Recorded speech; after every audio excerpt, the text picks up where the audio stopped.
Pose ta deux mains sur ton cœur, les deux mains sur ton cœur. Les deux mains sur ton cœur. Répète ces paroles après moi. Éternel mon Créateur, je te présente ma vie à ce moment précis. Oh Dieu, que ton nom soit célébré. De toute mon âme, au devant de ta face, je désire plus que jamais, Éternel des armées, que la révélation de ta parole me soit accordée. J'aime ta présence et je veux voir grandir en moi l'amour que j'ai pour toi. Donne-moi la force de t'aimer véritablement, de t'obéir et de marcher sur le sentier que tu as tracé pour moi. Je crois que tu es vivant et que toi qui as commencé cette œuvre dans ma vie, tu sauras la parfaire afin que ton nom soit célébré.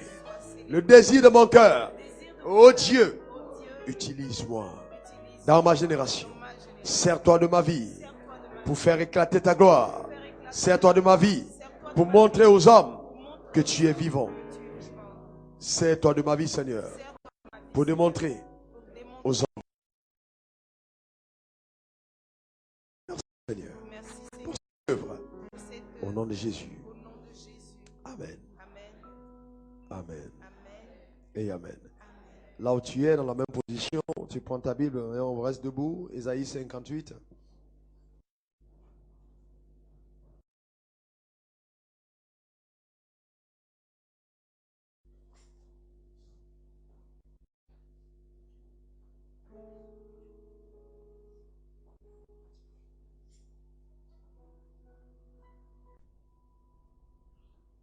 Tu y es? D'accord. On va faire la lecture ensemble d'Ésaïe 58. 1, 2, 3. Crie à plein gosier, ne te retiens pas, élève ta voix comme un corps et annonce son crime à mon peuple. À la maison de Jacob, ses péchés. Tous les jours, il me cherche. Il veut connaître mes voies, comme une nation qui aurait pratiqué la justice et n'aurait pas abandonné le droit établi par son Dieu. Il me demande des arrêts de juste. Il désire l'approche de Dieu. Que nous sert-il de jeûner? Tu ne le vois pas? De nous humilier? Tu n'y as pas égard. C'est que le jour de votre jeûne, vous vous livrez à vos penchants et vous traitez durement vos ouvriers. Vous jeûnez pour vous disputer et vous quereller, pour frapper méchamment du poing, et vous ne jeûnez pas comme le veut ce jour, pour que votre voix soit entendue là-haut. Est-ce là le jeûne que je préconise? Un jour où l'homme s'humilie? S'agit-il de courber la tête comme un jonc, de se coucher sur le sac et la cendre? Est-ce là ce que tu appelleras un jeûne? Un jour agréable à l'Éternel? Voici le jeûne que je préconise. Détache les chaînes de la méchanceté. Dénoue les liens du joug. Renvoie libre ceux qu'on écrase et que l'on rème toute espèce de joug. Partage ton pain avec celui qui a faim et ramène à la maison les pauvres sans abri. Si tu vois un homme nu, couvre-le et ne te détourne pas de celui qui est ta propre chair. Alors ta lumière poindra comme l'aurore et ta guérison germera promptement. Ta justice marchera devant toi et la gloire de l'Éternel sera ton arrière-garde. Alors tu appelleras et l'Éternel répondra. Tu crieras et il dira, me voici. Si tu éloignes du milieu de toi le joug, les gestes menaçants et les discours de rien du tout. Si tu offres à la famille ce que tu désires toi-même, et si tu rassasies l'appétit de l'indigent, ta lumière se lèvera sur les ténèbres, et ton obscurité sera comme le midi. L'Éternel te guidera constamment. Il te rassasiera dans les lieux arides, et il redonnera la vigueur à tes membres. Tu seras comme un jardin arrosé, comme un point d'eau dont les eaux ne déçoivent pas. Grâce à toi, on rebâtira sur d'anciennes ruines. Tu relèveras les fondations des générations passées. On t'appellera réparateur de brèches, celui qui restaure les sentiers, qui rend le pays habitable. Si tu retiens ton pied pendant le sabbat, pour ne pas faire ce qui ne plaît en ce jour, si tu qualifies le sabbat de délicieux, du jour saint de l'Éternel, le glorieux, si tu le glorifies, en ne suivant pas tes voies, en ne te livrant pas à ce qui te plaît, ni à tes vains discours, alors tu feras de l'Éternel tes délices, et je te transporterai dans les hauteurs du pays, et je te nourrirai de l'héritage de Jacob ton père. Car la bouche de l'Éternel a parlé. Seigneur, merci pour l'Esprit Saint sur ma vie, pour les dons et la grâce que tu as déposés en moi, afin d'enseigner ta parole avec simplicité de langage, par révélation de l'Esprit, que ta parole soit accompagnée de miracles, que ta parole dégage la vie, que ta parole renverse les forteresses de l'ennemi établi dans les systèmes de pensée, que ta parole nous éclaire, que ta parole, comme un marteau, brise les chaînes de la captivité, que ta parole, par sa puissance comme un feu, consume tout ce que l'ennemi aura laissé comme possession, comme rempart dans nos vies, afin que ton nom soit célébré. Béni sois-tu, Seigneur. À toi soit le règne et la gloire. Au nom de Jésus, nous avons prié. Et que quelqu'un dise Amen 3 fois. Amen, amen, amen. Tu peux t'asseoir dans sa glorieuse présence. Nous sommes en train de continuer la série intitulée La puissance du jeûne. Dis après moi, la puissance du jeûne. Encore, la puissance du jeûne. Et le sous-thème de ce matin, c'est 21 choses que le jeûne provoquera dans ta vie. 21 choses que le jeûne provoquera dans ta vie. Romains 12, verset 1. Romains 12, verset 1. 21 choses que le jeûne va provoquer dans ta vie. Nous avons vu ensemble que jeûner, c'est priver son corps pendant un certain temps d'aliments, afin d'avoir une parfaite connexion avec Dieu et une bonne accessibilité, compréhension du monde surnaturel. Car il est écrit dans Matthieu 4, verset 4, que l'homme ne vivra pas de pain seulement, mais de toute parole qui sort de la bouche de Dieu. Donc, en se déconnectant des aliments physiques, nous permettons à d'autres dimensions de notre être de prendre les devants, d'avoir notre considération, de prendre le contrôle de notre vie au détriment de notre corps. Nous avons vu ensemble que le premier péché que l'homme a commis a été commis au travers de la nourriture, bien que manger ne soit pas un péché. Mais la nourriture est à la base de plusieurs péchés. Car, vous voyez, la nourriture est l'aliment de notre corps.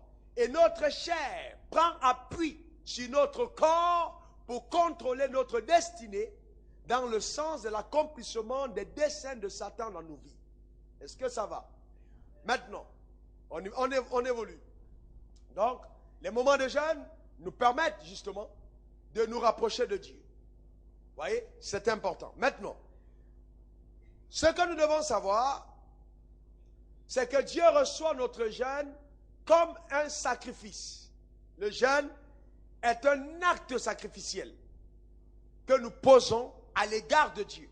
Et nous savons tous que le sacrifice a la capacité d'ouvrir le ciel et d'amener dans notre vie la manifestation des desseins prophétiques. Ça veut dire que ce que le ciel a réservé pour nos vies, le sacrifice a la capacité de l'amener à l'existence. Le sacrifice est puissant. Donc, il n'y a pas que le sacrifice de l'argent qui est important.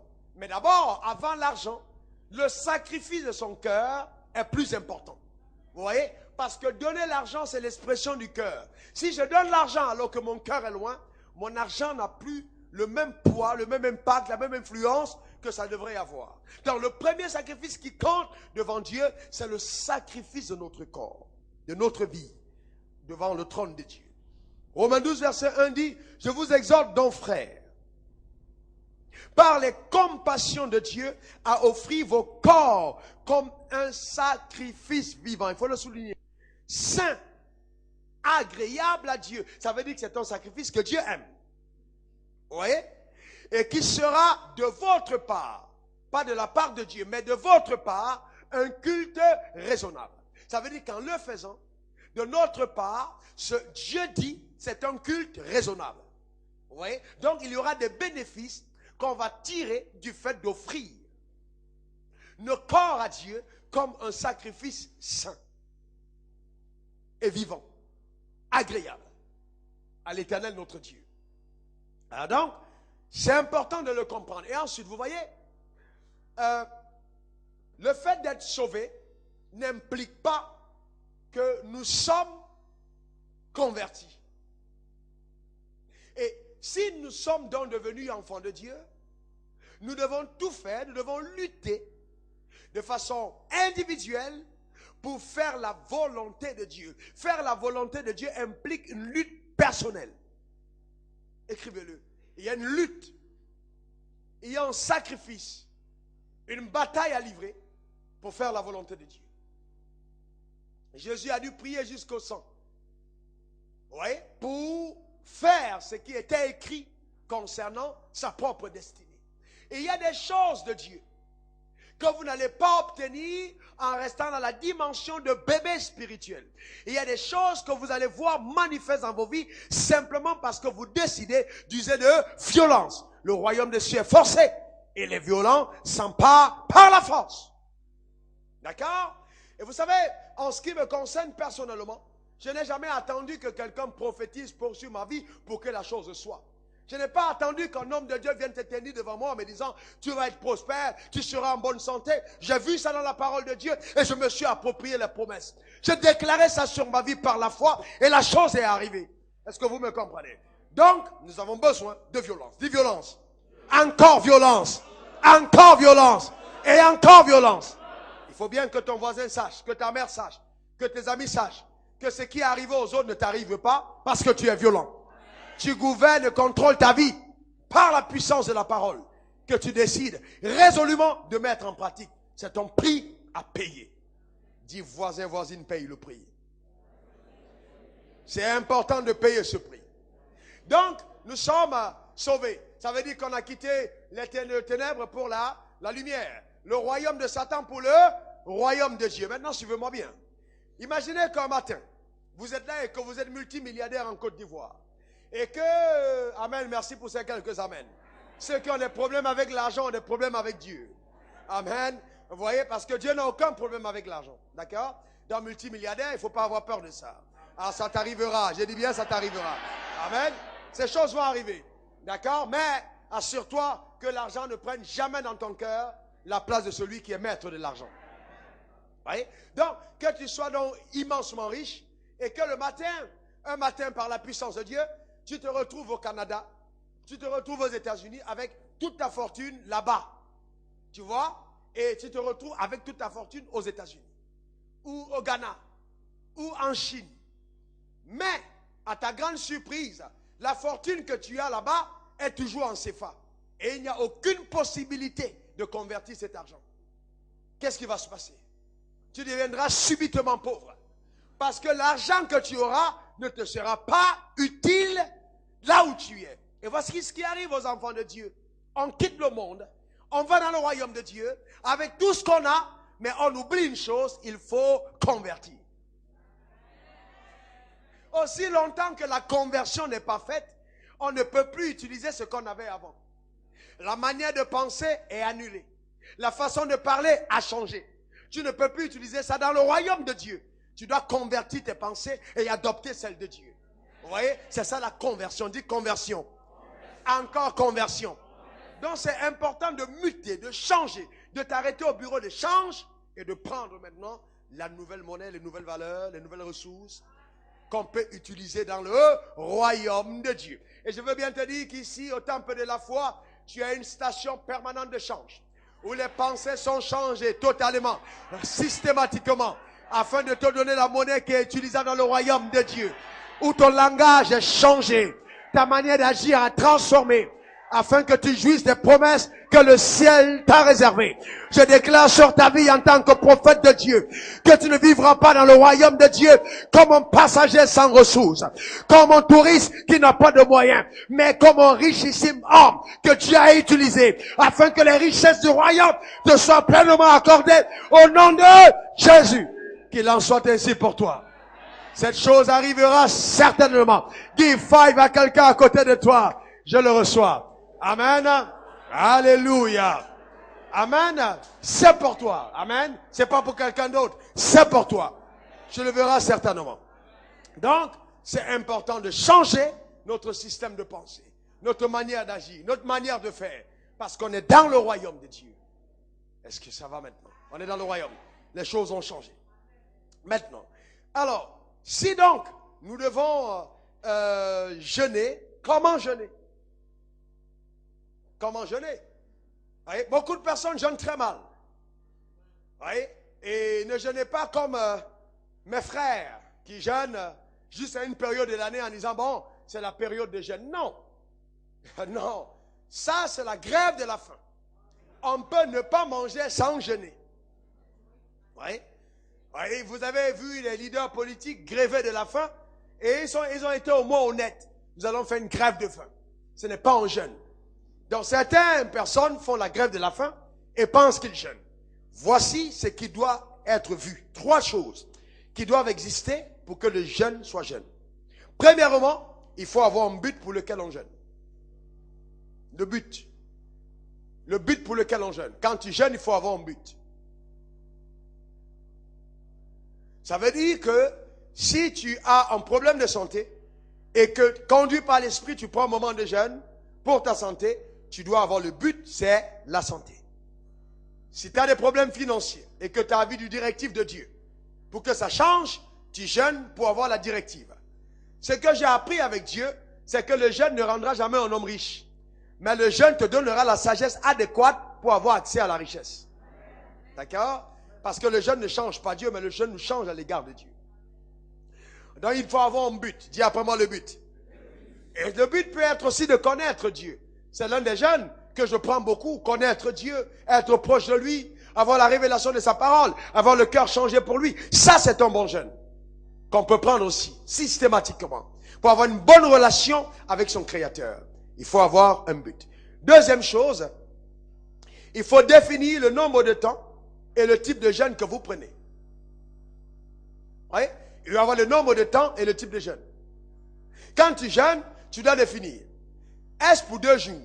Est-ce pour 1 jour? Est-ce pour 3 jours? Est-ce 7 jours? Est-ce que c'est 14 jours? Est-ce que c'est 21 jours? Est-ce que c'est 40 jours? Il faut bien définir le nombre de jours de jeûne que tu prends. Et dans le nombre de jours, tu définis aussi le type de jeûne. Daniel et ses amis ont jeûné en mangeant des fruits et des légumes.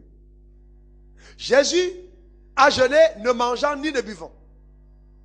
Oui? Donc, il est important, Moïse a fait le même type de jeûne. Donc, il est important de, voyez, définir le type de jeûne. Esther a fait 3 jours sans manger, sans boire.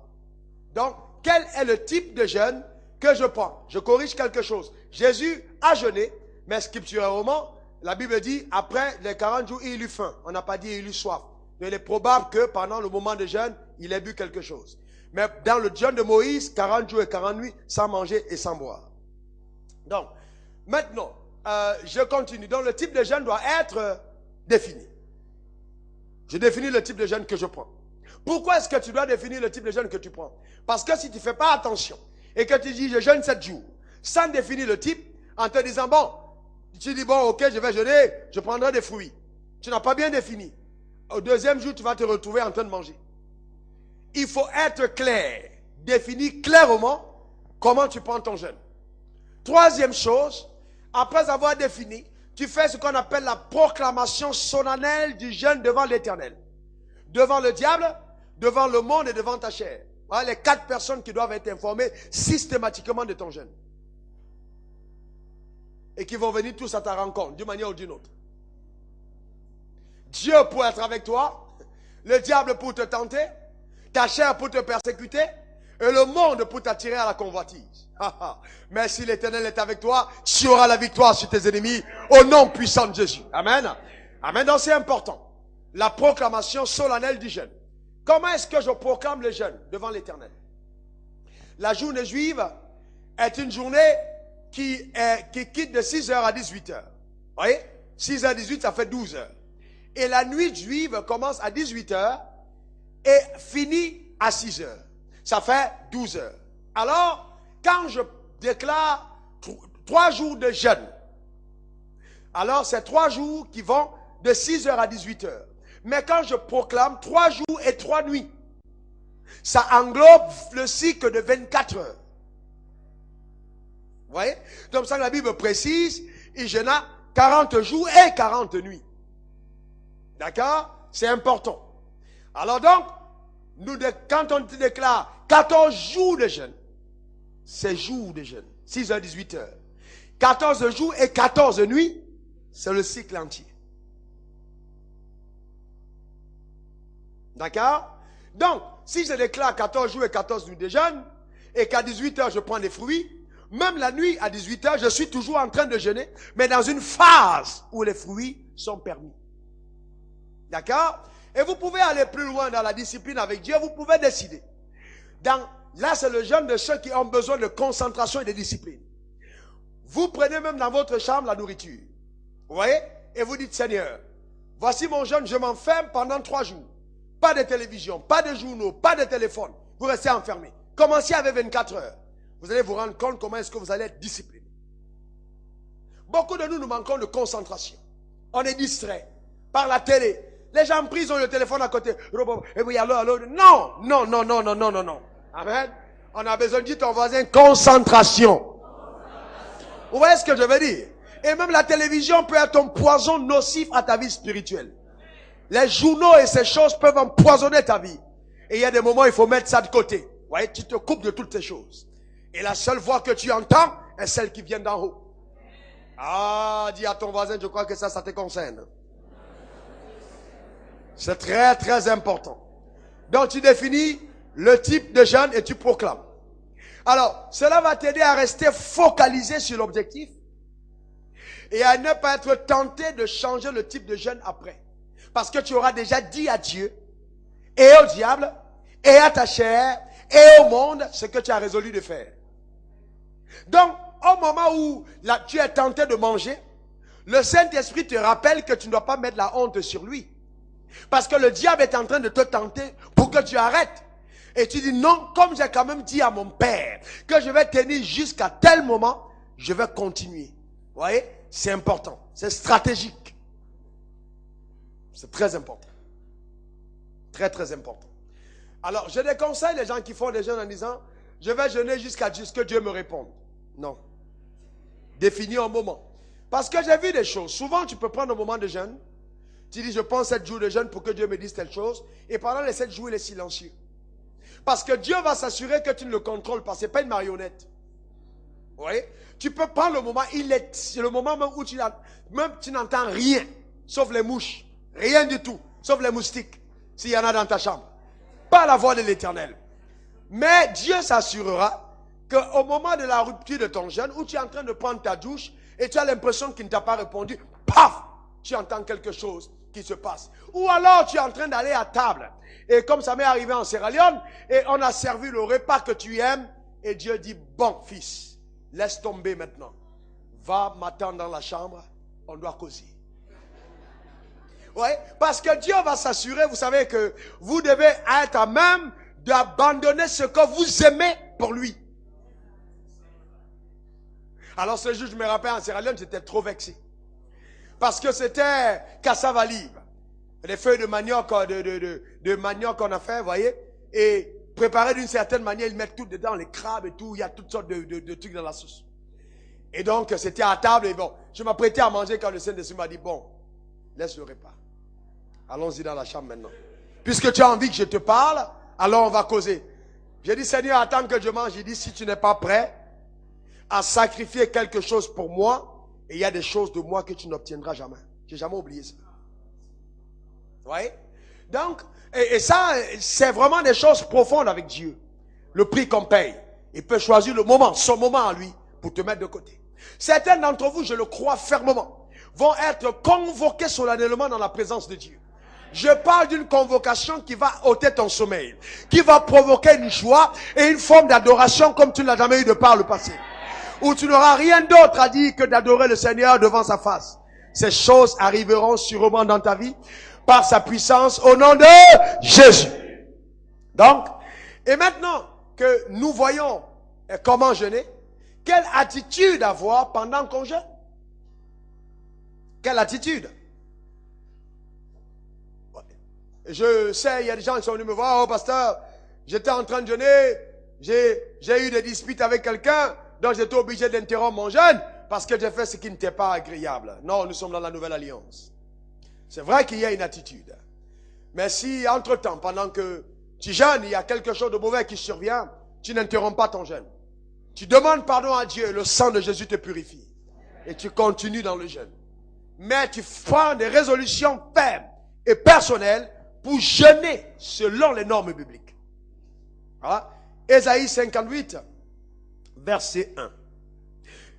Crie à plein gosier, ne te retiens pas. Élève ta voix comme un corps et annonce à son peuple son crime. À la maison de Jacob, ses péchés. Donc, numéro 1, quand on jeûne, on évangélise. On parle de Dieu à ceux qui ne le connaissent pas. Deuxième chose, vous devez parler de la justice de Dieu. 1, vous parlez de Dieu. 2, vous parlez de sa justice. D'accord? De la justice de Dieu. Vous reprenez les gens qui sont fautifs. S'il y a quelqu'un dans votre bureau qui fait des choses pas correctes, reprenez-le. N'acceptez pas autour de vous des choses qui ne glorifient pas le Seigneur.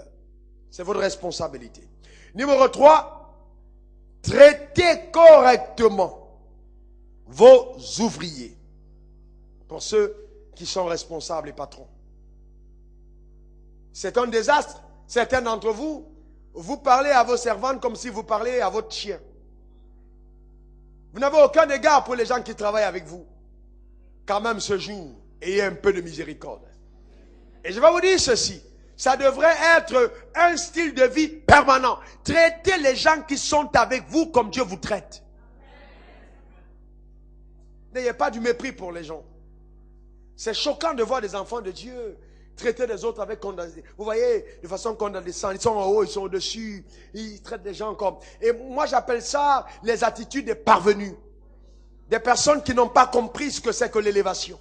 L'élévation est donnée à quelqu'un pour servir et non pour dominer. Ce sont les païens qui dominent. Nous servons parce que nous avons l'autorité. On ne domine pas sur les autres. C'est important. Vous voyez? C'est très important. La manière de traiter ses ouvriers. 4e point, ne pas se quereller. Oh, il y a des gens qui ont une espèce de dispute incroyable. Querelle après querelle. Que l'Éternel te délivre de cela. Vous voyez? Vous voyez donc, c'est important de ne pas quereller. 5e chose, ne pas se disputer. Donc ça veut dire que le diable viendra vers toi avec des gens qui vont venir déclencher des disputes. Contourne ton chemin et laisse passer. Vous voyez? Laisse ces choses. Continue ta marche. Ne te dispute pas. 6. Ne professe pas de mauvaises paroles. Oh, les conducteurs au volant. Les conducteurs au volant. Les conducteurs au volant. J'ai vu certaines personnes vous voyez, j'étais moi-même dans la voiture, ils ne savent pas qu'ils sont fidèles à l'église. Et puis, paf, le chauffeur passe. Mais, insulte, avant de réaliser qu'il insulte son propre pasteur. Oh là là là là là là. Faites attention aux mauvaises paroles de vos bouches. Ne soyez pas prompt à maudire. Hein? À dire n'importe quoi. Touche ta langue afin qu'elle soit sanctifiée. Amen, que ta langue soit sanctifiée. Qu'elle professe des paroles douces, agréables, assaisonnées de sel. Parle aux gens comme tu aurais aimé voir Dieu te parler. 7e point, ça c'est Matthieu 6, verset 16 à 17. Ne pas afficher une mine triste. Voyez? Ne pas afficher une mine triste. La Bible dit, lorsque vous jeûnez, ne prenez pas un air triste. Comme les hypocrites, ils se rendent le visage tout défait pour montrer aux hommes qu'ils jeûnent. Donc, la mine ne doit pas être triste. Vous voyez? Et puis ensuite, Point numéro 8, ne pas montrer aux hommes que vous jeûnez. Soit par votre mine, soit par vos paroles. Vous n'avez pas besoin de dire aux gens, je suis en train de jeûner. D'accord? Vous ne le faites pas. Mais si vous êtes marié, vous avez obligation de dire à votre conjoint que vous jeûnez. D'accord? Ok? Et le fait de jeûner ne te prive pas de préparer un mets. Et dans ce cas, il faut chercher le bon goûteur. Hein? Et donc si tu avais pour coutume de trop brimer ta fille de maison, ce jour elle te dira, ta taille n'a pas beaucoup de sel. Et tu mettras tellement que quand ton mari viendra à la table, tu te rendras compte que le sel a débordé. Et tu diras, je suis en train de jeûner. C'est elle qui t'aura trompé. Ouais? Donc il faut être correct avec les gens. Parce qu'un jour on a besoin d'eux. Dis amen. Voilà. Donc, point numéro 9, il faut lire la Bible. Il faut lire la Bible. Quand vous jeûnez, lisez beaucoup la parole de Dieu. Point numéro 10, priez. Il faut prier pendant que vous jeûnez. Parce que c'est on prend ce jour pour que notre voix soit entendue là-haut. Donc, priez pendant que vous jeûnez. Il faut prier. Point numéro 11, partager son pain avec celui qui n'en a pas. La Bible dit, si tu donnes ta subsistance à celui qui n'en a pas. Donc, partager son pain avec celui qui n'en a pas. D'accord? Alors maintenant, pourquoi il faut tenir, même quand le jeûne est difficile? Matthieu 16, verset 18. Et ton Père qui va dans le secret te le rendra. Vous voyez, quand vous avez la révélation de la récompense que Dieu va vous accorder, et la récompense sera le but pour lequel vous avez jeûné, même quand le jeûne est difficile, vous tenez ferme. On est d'accord, n'est-ce pas? Imaginons que vous jeûnez pour avoir une percée. Vous jeûnez pour trouver un emploi. Vous jeûnez pour connaître Dieu. Donc, le moment peut être difficile. Vous avez envie d'abandonner. Mais quand vous pensez à ce que Dieu va faire après le jeûne, ça vous donne l'énergie pour continuer. Vous voyez? Ça vous donne de la force. C'est pénible, mais quand vous voyez la récompense qui se rattache à votre obéissance, vous payez le prix pour arriver jusqu'au bout. Alors, je veux t'annoncer une chose. Chaque fois que tu jeûnes, il y a une récompense qui est rattachée à ton jeûne. Et la récompense devient la raison. C'est la raison pour laquelle tu jeûnes qui devient la récompense, en fait. C'est la raison qui devient la récompense. Donc, il faut tenir ferme. Dis à ton voisin, tiens ferme. Encore, tiens ferme. Alors maintenant, on va toucher les 21 choses qui se produisent dans ta vie quand tu jeûnes. Numéro 1. Dieu prendra des arrêts de justice en ta faveur. Ésaïe 58, verset 2. Il me demande des arrêts de justice. Dieu prendra des arrêts de justice en ta faveur. Ça veut dire quoi? Que même si les hommes ont arrêté des décrets contre toi, ont maudit ta destinée par des paroles néfastes, pendant que tu jeûnes, des arrêts de justice sont pris en ta faveur pour annuler et amener à ton égard ce que le ciel t'a réservé.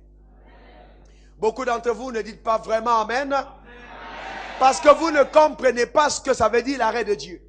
Ce n'est pas l'arrêt de premier appel, l'instance, ou de la deuxième instance, non. Ou la cour de cassation, non. Mais c'est une juridiction au-dessus de la juridiction humaine. Et quand Dieu a béni quelqu'un, personne ne peut le maudire. Donc il dit, je prendrai des arrêts de justice à ton égard. Je déclare sur ta vie que ces arrêts positifs seront pris sur toi, afin que tous les décrets sataniques qui ont été relâchés au village contre ta vie et ta destinée soient totalement éradiqués au nom puissant de Jésus. Point numéro 2, qui va se produire dans ta vie. La deuxième chose, tu verras la visitation de Dieu. Ésaïe 58, verset 8, tu verras la visitation de Dieu. Alors, ta lumière poindra comme l'aurore. Ta lumière poindra comme l'aurore. Ça veut dire quoi? La visitation de Dieu sera dans ta vie. Quelqu'un d'entre vous a déjà observé l'aurore se lever? Qui a déjà observé l'aurore se lever? Les ténèbres essayent de rester, mais c'est inéluctable. La lumière a décidé d'entrer. Et c'est progressif, ça commence à s'en aller. Les gens autour de toi réaliseront que la domination des ténèbres est en train de s'arrêter. Parce que la présence de l'Éternel entrera dans ta vie comme la lumière du jour au nom de Jésus. Point numéro 3. Le règne de Satan s'arrêtera dans ta vie. Ésaïe 58, verset 8. Vous voyez, le règne de Satan s'arrêtera dans ta vie. Le règne de Satan s'arrêtera dans ta vie. Et quatrième point, la guérison divine sera ta portion.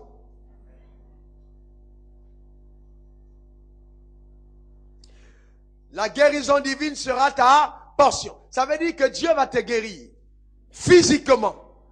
Si tu es malade, il va te guérir émotionnellement. Si tu avais le cœur brisé, oh, certaines femmes savent de quoi je parle. Tu vas oublier toutes les choses que ce méchant homme t'a fait. La guérison intérieure arrivera. La guérison émotionnelle arrivera. Et la guérison financière se manifestera sur ton chemin au nom de Jésus. Donc Dieu te guérira. Tu verras la guérison divine, ce sera ton partage. 5. La justice de Dieu marchera devant toi. Ésaïe 58, verset 8. La justice de Dieu marchera devant toi. Alors, ce point-là, chacun d'entre nous devra le désirer fortement. Vous savez, quand la justice de Dieu marche devant toi, tu commences à être victime de la publicité surnaturelle. Donc Dieu parle de toi, lui-même. Oh, la Bible dit, amen, ça arrivera pour certains d'entre nous. La Bible dit que quand Jésus est né, les anges de Dieu sont descendus du ciel. Et ils ont commencé à organiser la louange avec les bergers. Ils ont chanté des cantiques et ont recommandé aux bergers d'aller voir Jésus. J'ai dit, ces choses arriveront. Dieu parlera de toi aux hommes. Il te recommandera lui-même. Les connexions divines, tu les auras. Vous voyez? La recommandation surnaturelle. Ton estime grandira aux hommes, aux yeux des hommes. L'estime. C'est ça, quand ça arrive. C'est ce qu'on appelle la justice marche devant toi. Les gens te regardent et t'estiment. Vous voyez? Et c'est même par ce processus que Dieu rend le nom de quelqu'un grand. Vous voyez? C'est ça. Vous voyez, la justice marche devant toi. Vous voyez, je vous donne 2 témoignages. Le premier, c'est un frère que je connais aux États-Unis qui a déposé son dossier quelque part et qui attendait qu'on intervienne pour lui. Dans son record, il avait une mention qui n'était pas intéressante pour qu'il soit recruté. Et donc, ce qui s'est passé, c'est qu'il y a eu un coup de fil de la responsable de la compagnie, d'une autorité qui a appelé et qui a dit, je recommande la personne. Mais quand on lui a parlé de ça, puis on l'a appelé pour dire, bon, tel a appelé, il ne connaît pas qui a appelé. Il ne connaît pas cette personne. C'est la justice de Dieu qui marche devant toi. Les anges vont décrocher le téléphone et appeler en disant, je suis Barack Obama, avec la voix et te recommander. Je suis le président Alassane Draman Ouattara, je te recommande telle personne. Je suis Paul Biya, je te recommande telle personne. Je suis Nicolas Sarkozy, je te recommande telle personne. La recommandation divine. Et ce sera tellement authentique, la voix sera tellement similaire que la personne ne doutera pas lui-même. Mais elle sera tellement heureuse d'avoir reçu le coup de fil particulier d'une autorité suprême. Que cette expérience soit pour toi au nom de Jésus. Oh là là là là là là. Est-ce que tu crois au miracle de Dieu? Est-ce que tu crois au surnaturel? Cela t'arrivera au nom de Jésus. Quand la justice de Dieu marche devant toi, Dieu a recommandé à un homme que je ne connaissais pas. Il lui a dit, va voir cet homme. Prends l'engagement de lui donner 1 milliard de francs. Je parle d'ici en Côte d'Ivoire. Quand Dieu te recommande, quand Dieu parle de toi aux hommes, il y a même des personnes dans cette salle à qui la nuit Dieu recommande en montrant le visage. Va vers cet homme, regarde cet homme. Vous voyez la recommandation divine. Nous devons prier pour que la justice de Dieu marche devant nous. Quand elle marche devant toi, personne ne peut t'arrêter. La main invisible de l'Éternel sur ta vie, c'est ce qu'on appelle, il les a délivrés par sa main puissante et son bras étendu. La justice de Dieu qui marche devant toi. Ton serpent avale toujours celui de tes adversaires. Parce que ta justice marche devant toi. Ok? 6e point. La gloire de l'Éternel sera ton arrière-garde. Donc, elle t'accompagnera. Ésaïe 58, verset 8. Ça veut dire quoi? Dans ta vie, il y aura une marque de distinction. Il y aura une marque de distinction. Vous savez, je ne peux pas m'asseoir à côté d'un païen et on nous confond. Peut-être toi, on peut te confondre. C'est impossible. Il y a toujours quelque chose qui fait que les gens se disent, mais qui est ce gars?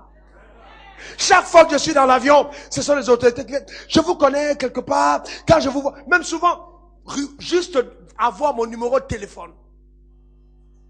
Parce que tu as quelque chose sur ta vie. Quand les gens te regardent, ils ont envie d'être tes amis. Et ceux qui te détestent sont en train de montrer qu'ils ont une influence démoniaque dans leur vie. La gloire de Dieu est ton arrière-garde. Et ce qui se passe, c'est quoi? C'est que quand tu marches devant, il y a la justice. Vous parlez d'escorte. Vous parlez de l'escorte. Hein? Je vais vous montrer comment vous êtes escorté. Devant, il y a la justice qui passe, pim, pam, pim, on te recommande. Surnaturellement. Même les démons dégagent le passage. Parce que tu arrives. La justice marche devant toi. Est-ce que vous me comprenez? Et maintenant, quand tu arrives, derrière toi, c'est la gloire. Donc, devant la justice, derrière, c'est la gloire. Ça veut dire quoi? Les gens entendent parler de toi. Ils disent, on dit, Amani, il est prospère dans ses affaires et tout. Et le jour où tu arrives, quand on te regarde, le gars va se plaindre en disant, mais pourquoi tu m'as pas tout dit le concernant? Parce que quand on te voit, ton apparence est toujours au-dessus de ce que la bouche peut raconter. Qu'il en soit ainsi pour toi. Que la gloire de Dieu soit ton arrière-garde. Au nom de Jésus. Point numéro 7. Dieu répondra à tes prières. Ésaïe 58, verset 9. Dieu répondra à tes prières. Alors tu appelleras et l'Éternel répondra. Ça c'est fort. Il répond à tes prières. Vous pouvez savoir ce que c'est que Dieu réponde à tes prières? Ça veut dire que tu habites en face d'un bar et la musique te gêne jusqu'à 4 heures du matin, tu ne dors pas. Tu te lèves et puis tu dis, bon, je décrète, Seigneur, que ce bar soit fermé. Et puis Dieu exauce. Alors j'ai dit, Dieu exaucera tes prières. Rien ne pourra te résister. Point numéro 8. 8. Dieu te donnera ce que ton cœur désire. Tu crieras et l'Éternel dira, me voici. Waouh. C'est-à-dire tu cries. Le cri, ça émane du cœur. Tu cries pour quelque chose et puis Dieu dit, me voici. Pourquoi tu t'inquiètes pour ça? Il te donne ce que ton cœur désire. C'est ce qui arrive. Et ce qui va t'arriver. Tu n'auras ce que ton cœur désire. Amen. Souvent tu vas au supermarché et puis tu as vu, ou bien dans un prêt-à-porter, tu as vu une belle cravate qui coûte 25 000 mais tu n'as que 15 000. Tu vas te contenter de ce que tes 15 000 peuvent acheter. Mais Dieu va te donner ce que ton cœur désire. Tu ne prendras pas autre chose que le désir de ton cœur. Il répondra à ton cri. Fais attention au type de cri qu'il y a dans ton cœur. C'est ce que Dieu t'apportera. On continue, point numéro 9. Tu expérimenteras la délivrance de l'Éternel. Ésaïe 58, verset 10. Ta lumière se lèvera sur les ténèbres. C'est la délivrance. C'est-à-dire que partout où le diable a de l'emprise dans ta vie, la lumière se lèvera sur les ténèbres. Donc, la délivrance de l'Éternel.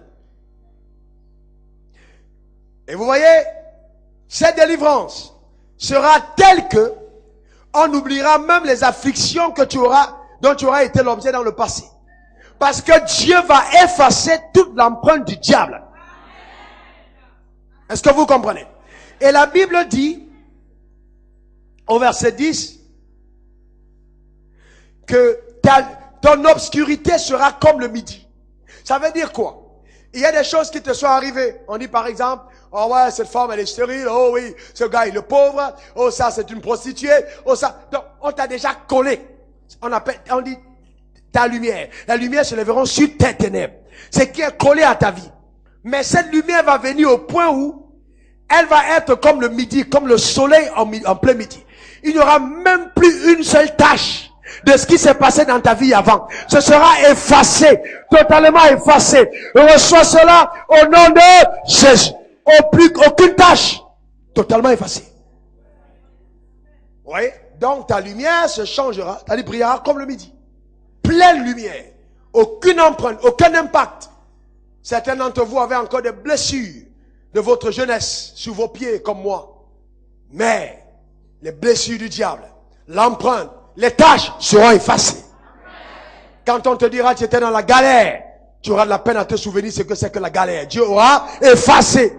Tu diras aux gens, j'ai souffert dans la vie. On dit non, il est en train de nous bluffer. Parce que Dieu aura effacé. Tu diras aux gens, je n'avais même pas de quoi payer mon loyer. Ils vont dire, il raconte n'importe quoi. Parce que Dieu aura effacé. La lumière brillera comme en plein midi dans ta vie au nom de Jésus. Ce sera effacé. Point numéro 10. L'Éternel sera ton berger. Pouah, c'est pas vrai ça. L'Éternel sera ton berger. Ésaïe 58, verset 11. L'Éternel te guidera constamment. Ça veut dire que c'est lui qui prendra la directive. Il sera ton berger. Point numéro 11. Ta sensibilité spirituelle augmentera. Ésaïe 58, verset 11. Dieu va augmenter ta sensibilité spirituelle. Tu connaîtras la voix de Dieu. Tu seras sensible à ça. Quand Dieu te parlera, tu sauras comment est-ce qu'il te guide. Point numéro 12. Tu verras la provision miraculeuse de Dieu. Ésaïe 58, verset 11. Tu seras comme un jardin arrosé. Comme un point d'eau dont les eaux ne déçoivent pas. Donc, tu vois, tu verras la provision miraculeuse. Comme Isaac a prospéré dans le désert, Dieu te fera prospérer dans des endroits hostiles. Vous voyez, c'est ce que ça veut dire. Tu verras la provision miraculeuse. Donc, ça ne sera pas un témoignage de oui, Dieu a fait ci pour moi. Non, ton témoignage sera tellement audacieux, tellement puissant, que les gens croiront que tu racontes des histoires. Comme ce jour où sous la porte de mon entrée couchée, j'ai retrouvé une enveloppe avec l'exact montant de mon loyer, qu'une main invisible était venue glisser sous la porte. Bien aimé, certains d'entre vous, vous ne croyez pas que Dieu existe. Vous avez limité sa capacité à agir. Vous regardez dans les poches des gens. Les gens sont trop petits pour pouvoir vos besoins. Je me rappelle, une femme m'a dit, homme de Dieu, à partir d'aujourd'hui, si tu as un besoin, écris-moi la liste de tes besoins. Je vous rappelle qu'elle était numéro 2 de la banque, de la banque où j'étais en train de parler avec elle. Poussé par l'audace et conduit par l'esprit, j'ai dit à cette dame, j'apprécie chaleureusement ta générosité. Mais accepte que je dise non à ta requête. Elle m'a dit, mais pourquoi? J'ai dit simplement parce que mes besoins sont au-dessus de ton salaire. Ah, je ne sais pas quel est ton rêve. Mais je ne peux pas arriver à la dimension de la poche de quelqu'un. Est-ce que vous comprenez de quoi je parle? Aujourd'hui, on a des gens qui font des ministères orientés sur la poche des gens. Ah, qu'est-ce que tu vas devenir dans la vie? Si tu vas manger les miettes de ce que quelqu'un d'autre a déjà eu. Oh, le ciel est trop grand pour que je rêve à la dimension de ta poche. Je déclare que tu auras ce que le ciel te réserve au nom de Jésus. Et à l'homme de Dieu qui m'écoute en ce moment, je voudrais simplement te dire que le pupitre est trop petit pour te bénir. Si tu te limites à l'église où tu sers pour avoir ta provision, tu auras mené ta famille dans le chemin de la malédiction. C'est le ciel qui récompense ce que Dieu appelle. Et non le pupitre. Le pupitre est un endroit où on vient bénir. Et non se faire bénir. Point numéro 13. Dieu renouvellera tes forces. Ésaïe 58, verset 11. Il va renouveler tes forces. Il va renouveler tes forces. Renouveler tes forces. Ésaïe 58, verset 11. Il redonnera de la vigueur à tes membres. Tes forces physiques. Point Ésaïe 58, verset 11. Il va renouveler tes forces. D'accord? Renouveler tes forces. Physiquement. Vous voyez? Vous aurez de la vigueur. Spirituellement aussi. Vous avez déjà vu des gens qui travaillent et puis après, ils ont des problèmes à continuer. Ils prêchent la parole. Après un an, ils sont épuisés, ils n'ont plus de révélation. Ça fait 6 ans, jour après jour, chaque jour. Il y a constamment une nouvelle provision. Pourquoi? Parce que Dieu renouvelle mes forces. Même jusqu'à 70 ans, l'inspiration sera continuelle. Il n'y aura pas, ça ne va pas tarir. Parce que Dieu renouvelle les forces. Voyez? C'est ça quand on s'attend à l'Éternel. Donc c'était le point numéro 13. Et même le rajeunissement. Tu as un problème de vieillissement, Dieu va te rajeunir dans le moment des jeunes. Ah ouais. Point numéro 14, le succès sera ta marque déposée. Ésaïe 58, verset 11. Vous voyez, la Bible dit que tes eaux ne vont pas, tu seras comme un jardin arrosé. Vous voyez, un jardin arrosé. Donc, le succès sera ta marque déposée. Quand on arrose un jardin, tu mets le maïs, ça fait quoi? Ça pousse. L'arachide, ça pousse. Le bananier, ça pousse. L'avocatier, ça pousse. Donc, il n'y aura pas de raison que tu fasses une entreprise et que ça échoue. Donc, le succès sera ta marque déposée parce que tu seras semblable à ce jardin qu'on arrose. Par la main de Dieu lui-même, reçois cette grâce. Reçois cette grâce dans ta vie. Ça doit arriver au nom de Jésus. Celui qui t'a dit que tu es condamné à l'échec t'a menti. J'annule ces décrets, ces paroles qui ont été relâchées contre ta destinée. Ces jugements méchants, je les détruis par la puissance de Dieu au nom de Jésus. Selon qu'il est écrit, toute langue qui s'élève en jugement contre toi, tu la condamneras. Je condamne la langue de l'accusateur. Je condamne la langue qui t'a maudit. Au nom de Jésus. Amen. Dans ta vie, je dis bien dans ta vie, dans ta vie. Pas dans celle de ton voisin, dans ta vie. Cela arrivera. Succès, marque, déposé. Numéro 15. Des bénédictions iront de génération en génération. Donc tu vas vivre les bénédictions générationnelles. Ça veut dire que tes eaux ne vont pas tarir. Un jour le diable m'a dit, bon, et tu sais, et si dans 5 ans, tu n'as plus l'argent que tu as, j'ai dit dans 5 ans, j'aurai 100 fois plus que ce que j'ai. Dieu nous amène à aller de gloire en gloire et de progrès en progrès. Mes eaux ne vont pas tarir. Et tes eaux ne vont pas tarir. Donc, bénédiction générationnelle. Les enfants et les enfants de tes enfants mangeront et se rassasieront de ton labeur, car Dieu te donnera de passer l'héritage à l'autre génération au nom de Jésus. C'est ce qui va t'arriver. Bénédiction générationnelle dans ta vie. Ensuite,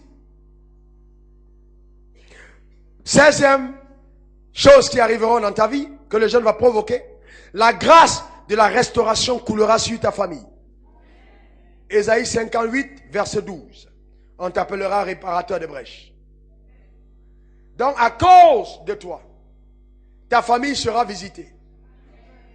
À cause de toi, certains des membres de ta famille seront sauvés. À cause de toi, certains de tes frères prospéreront. À cause de toi, ta famille sera distinguée. Le nom de ta famille qu'on ne connaissait pas. Dès qu'on va citer ton nom, on dit, ah, ça c'est le frère de temps, ça c'est la sœur de temps, ta famille changera. À cause de toi, Laura visitera ta famille au nom de Jésus. Cela arrivera. Amen. Cela arrivera. Est-ce qu'il y a un singe ici devant la télé? Ou il y a un homme qui écoute la parole de son Créateur?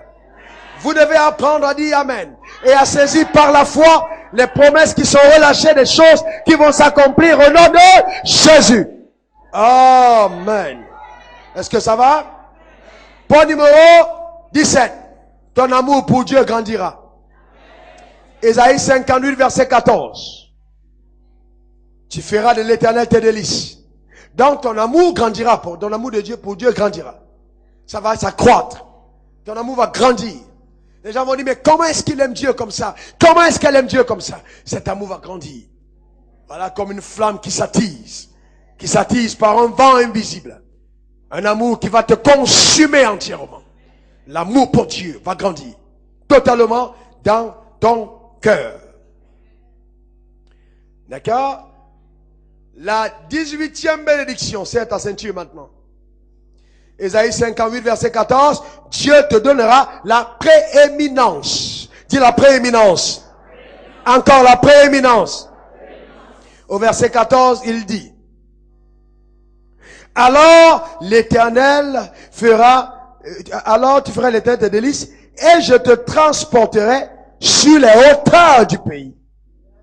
Donc ça veut dire que ton type d'élévation ne sera pas une élévation d'une zone. Dieu t'a élevé à Saint-Denis, tu as la plus grande boutique. Non. Dieu t'a élevé à Adjamé, tu as le plus grand magasin. Non.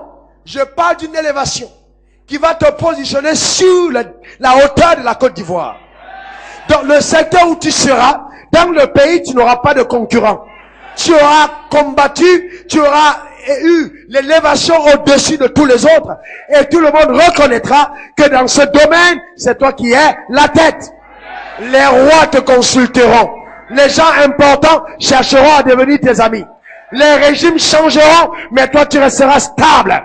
Car Dieu t'aura donné la prééminence et la hauteur au-dessus de la nation.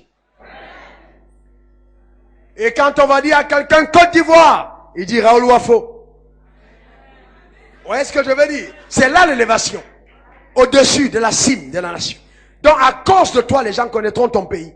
À cause de toi, les gens voudront venir là où tu es. Dans ce pays-là. C'est ça, avoir la hauteur. Dis, je prends la hauteur. Encore, je prends les hauteurs. Vous voyez pourquoi est-ce que c'est un problème de toujours vouloir se comparer aux gens des gloglos, des petits coins.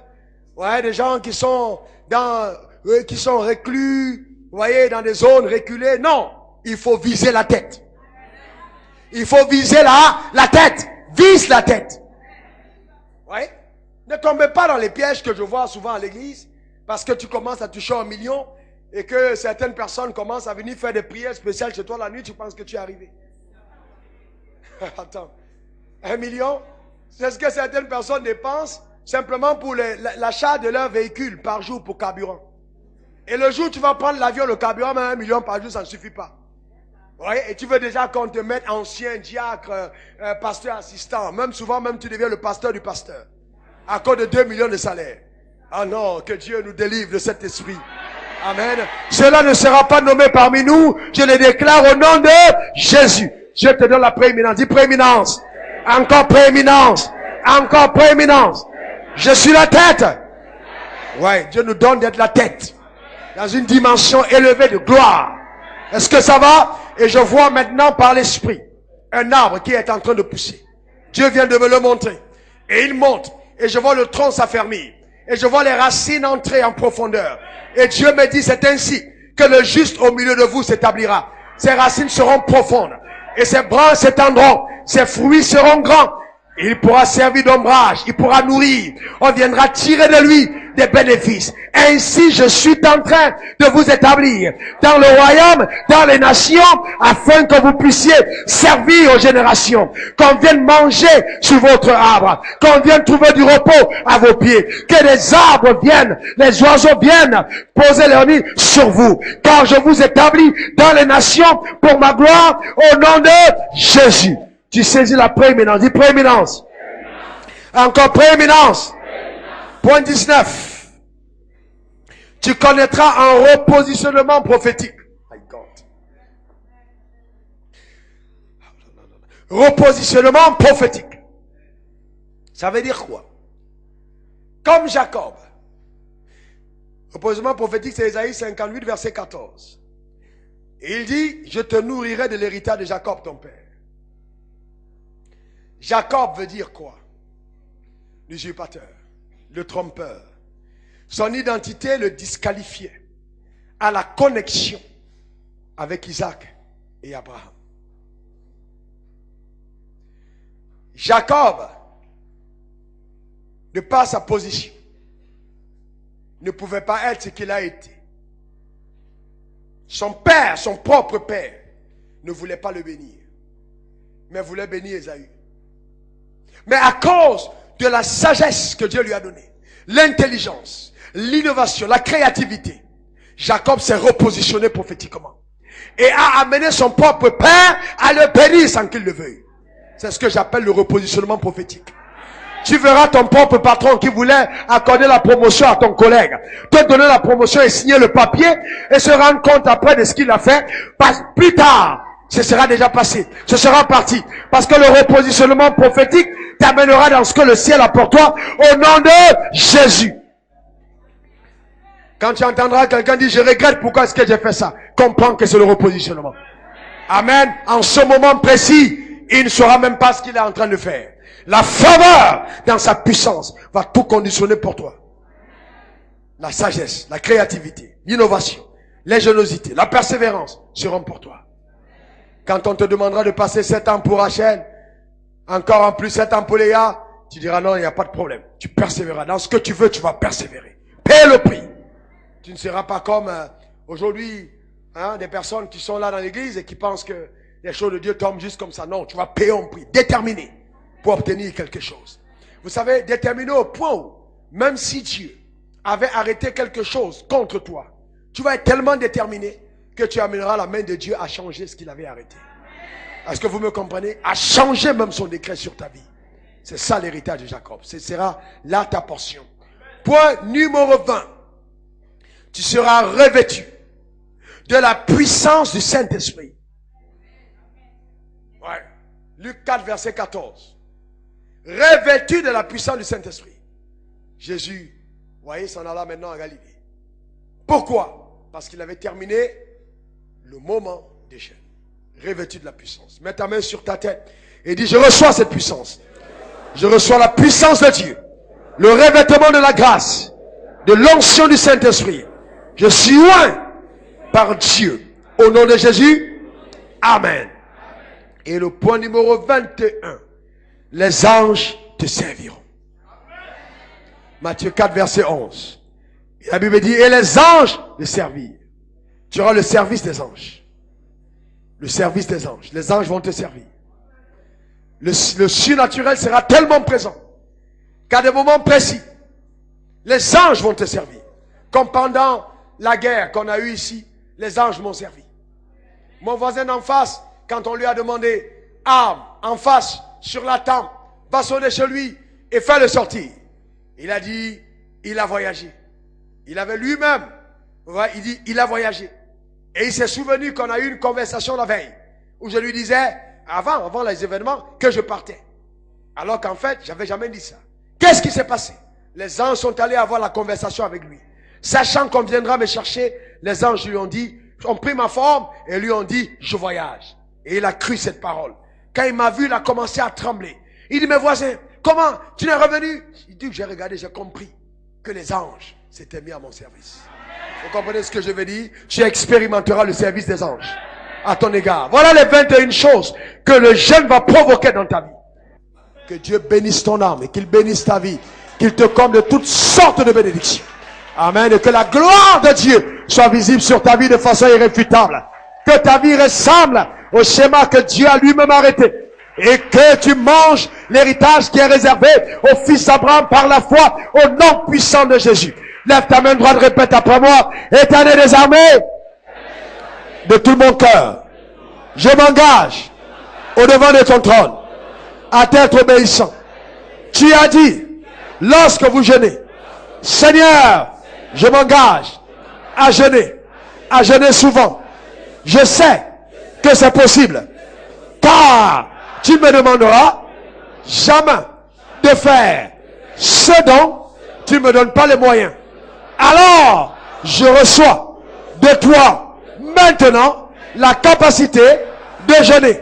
Et je crois que les 21 promesses, bénédictions rattachées au jeûne s'accompliront dans ma vie au nom de Jésus. Je crois que l'homme ne vivra pas de pain seulement, mais de toute parole qui sort de la bouche de Dieu. Alors Seigneur, la parole qui sort de ta bouche va bénir ma vie, la changer, la révolutionner et la repositionner. J'aime ta parole, j'aime ta présence, j'aime tes directives. Au nom de Jésus, Amen, Amen et Amen.